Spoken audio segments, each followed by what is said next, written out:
Bonjour, sur ce support numéro 4, nous allons poursuivre le travail entamé précédemment. Nous restons sur le risque chimique. Nous avions travaillé sur le produit et sur l'évaluation des risques, et puis nous avions travaillé aussi sur les problématiques de chronique et d'aigu, et notamment de valeurs limites d'exposition chronique et de valeurs limites d'exposition aiguë. Donc ce qu'on appelle les valeurs toxiques de référence. Donc on va travailler sur ce sujet pour que vous maîtrisiez le concept. La première chose, c'est qu'un préventeur, bien sûr, doit observer le travail, comprendre les sources de danger. Dans ces sources de danger, vous pouvez tout à fait avoir des produits chimiques. Donc ensuite, il va s'agir de savoir quel est ce produit chimique, rechercher les informations nécessaires dans les fiches de données de sécurité, dans les fiches toxicologiques et au niveau de l'INERIS, dans les fiches dont on avait parlé, pour connaître ce produit.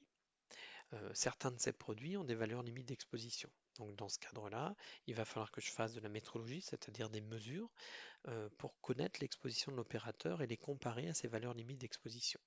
Si la mesure que j'ai réalisée, qu'on va appeler C1 pour mon produit, euh, est supérieure à la valeur d'exposition, alors il y a un risque. Donc on peut l'exprimer sous la forme d'une formule. C1, donc la dose mesurée, la concentration mesurée, divisé par la valeur limite d'exposition 1. Donc si c'est inférieur à 1, c'est bon, il n'y a pas de souci. Si on a plusieurs produits, soit on les analyse indépendamment les uns les autres, à condition qu'il n'ait pas d'effets qui s'accumulent. Pour les toxiques qui auraient des effets qui pourraient s'accumuler, par exemple, si vous avez deux neurotoxiques, leurs effets peuvent s'additionner. Donc on va utiliser la convention d'additivité. Cette convention d'additivité, elle dit quoi? Ben, si j'ai deux produits, produit 1, produit 2, et que je fais donc mes mesures qui me donnent des concentrations de C1 et de C2 dans l'atmosphère de travail. Et si je sais que ces produits ont des effets qui peuvent s'additionner, alors je ne vais pas les considérer indépendamment, mais je vais faire utiliser la formule suivante. Je vais faire C1 que je rapporte à VL1 plus C2 que je rapporte à VL2 et je vais regarder si c'est supérieur ou inférieur à 1. Si c'est inférieur à 1, cette somme-là, ben, ça veut dire qu'on n'aura pas de souci particulier. Donc on pourrait résumer les choses, cette convention d'additivité, en la somme des CI sur VLI, et je vais regarder si c'est inférieur à 1 ou supérieur à 1.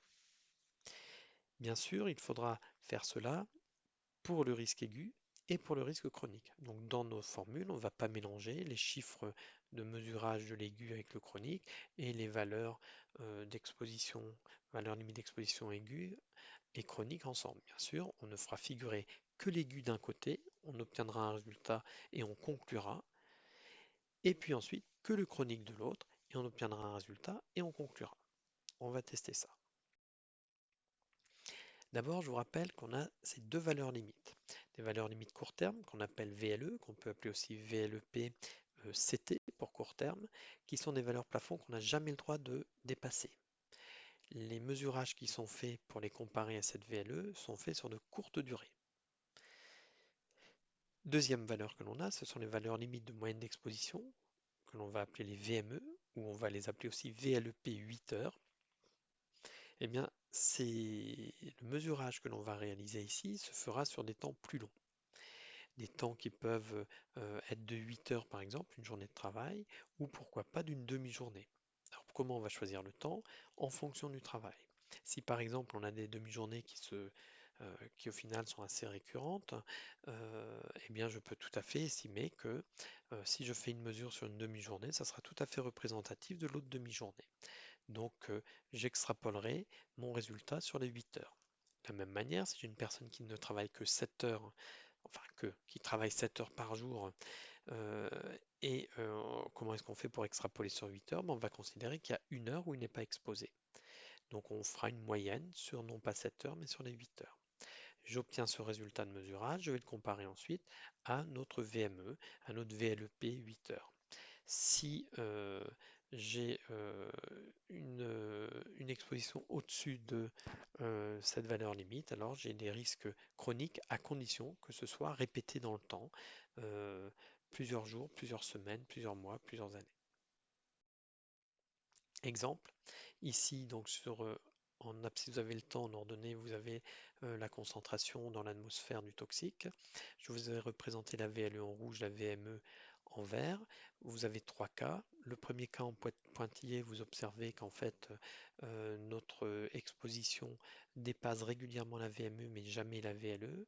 Donc on peut estimer que sur une journée, on sera au-dessus de la VME, donc risque chronique si c'est répété dans le temps, et puis pas de risque aigu. Pour la courbe la plus fine, on a un pic qui dépasse la VLE, un tout petit moment, bah c'est trop. Valeur plafond la VLE, donc on n'a jamais le droit de la dépasser, donc risque aigu.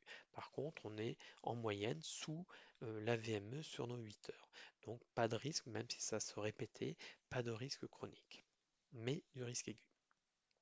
Et puis la dernière courbe en gras, on voit qu'on dépasse deux fois la VME, mais la moyenne générale sur nos 8 heures ne dépassera ni la VME, donc pas de risque chronique, et on ne dépasse jamais la VLE, donc pas de risque aigu. Alors on va faire un exercice. Un opérateur qui est exposé à un produit A au niveau de l'atmosphère. L'unité qui est utilisée, ce sont les ppm. Et le résultat vous est donné avec une certaine précision. Donc on va utiliser cette précision. Je vous laisse faire l'analyse. Vous faites une petite pause, vous réfléchissez et vous reprenez ensuite la vidéo. Voilà, donc alors les résultats, il faut que vous ayez comparé le 10 plus ou moins 2 de valeur moyenne mesurée sur 8 heures à la VME de 10. Et donc on voit qu'on est potentiellement au-dessus de la VME, donc il y a un risque chronique. Pour ce qui est du risque aigu, 37 plus ou moins 0,5 ne sera jamais au-dessus de 40, donc pas de risque aigu.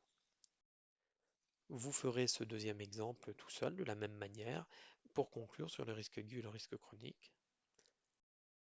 De même, pour cet exemple, je vous laisse le réaliser seul de la même manière que ce qu'on a fait sur le tout premier exemple.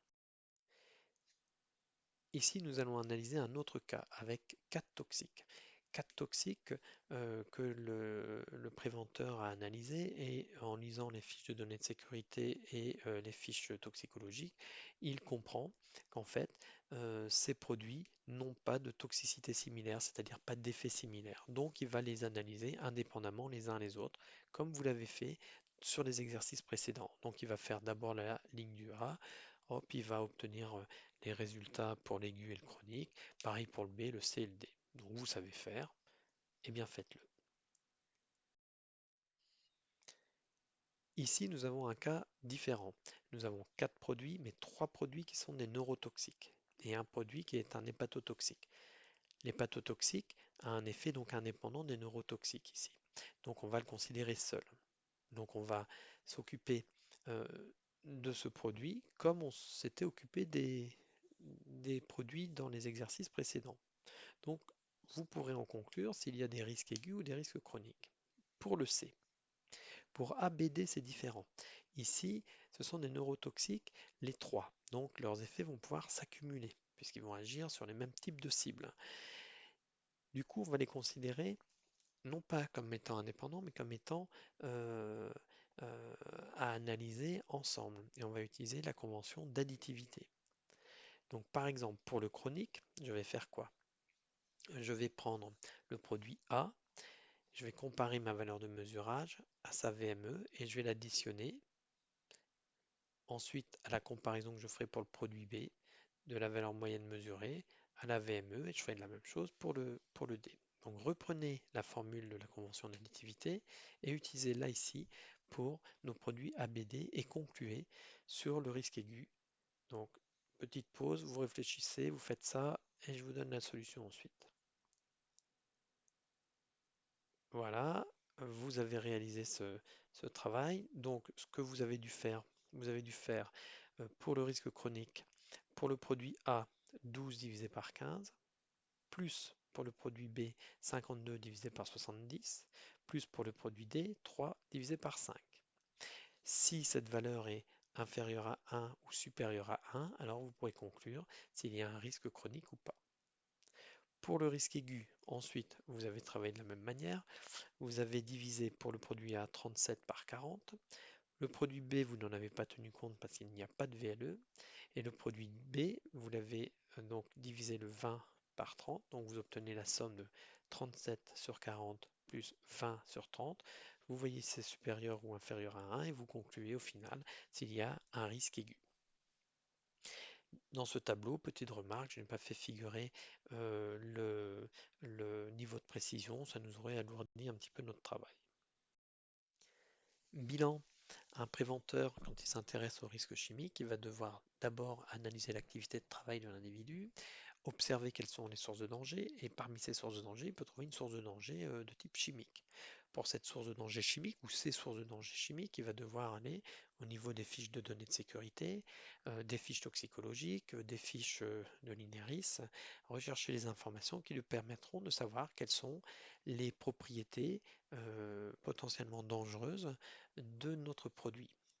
Euh, il va devoir comprendre aussi l'interaction entre ce produit et l'opérateur pour comprendre les impacts potentiels. Et puis il va devoir observer quelle est la maîtrise existante, qui est-elle efficace, inefficace, est-elle adaptée ou pas, est-elle connue, pour pouvoir avoir un avis sur la vraisemblance ou la probabilité de cette situation, de cette situation présente.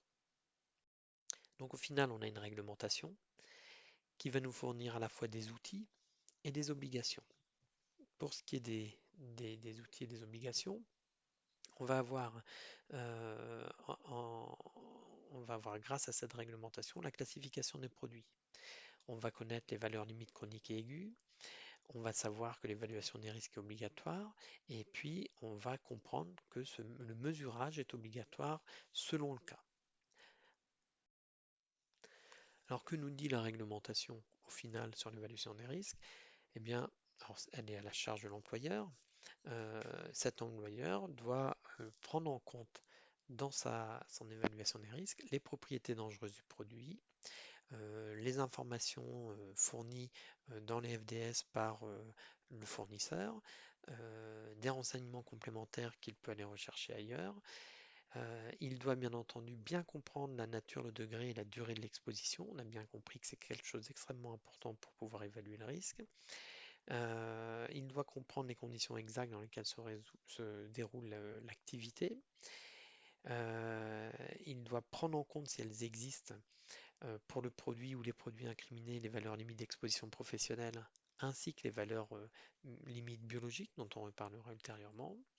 Et puis, comprendre l'effet des mesures de prévention existantes ou des mesures à prendre. Et puis, deux derniers points. Ne pas oublier qu'il y a un partenaire extrêmement important dans l'évaluation du risque chimique qui est le médecin du travail. Et la réglementation dit bien qu'en fait, les conclusions fournies par le médecin du travail doivent être prises en compte dans l'évaluation du risque chimique. Et dernier point, il y a d'autres partenaires qui existent, qui sont des personnes qui travaillent pour la CARSAT. Vous les avez rencontrés en début d'année. Eh bien, les propositions émises et les travaux qui ont été réalisés par ces intervenants de prévention doivent être pris en compte dans l'évaluation du risque chimique. Voilà pour ce qui est de cette partie. Je vous souhaite une bonne journée, une bonne soirée et on se retrouvera dans quelques temps sur le support numéro 5 pour poursuivre ce travail en toxicologie. Allez, à bientôt.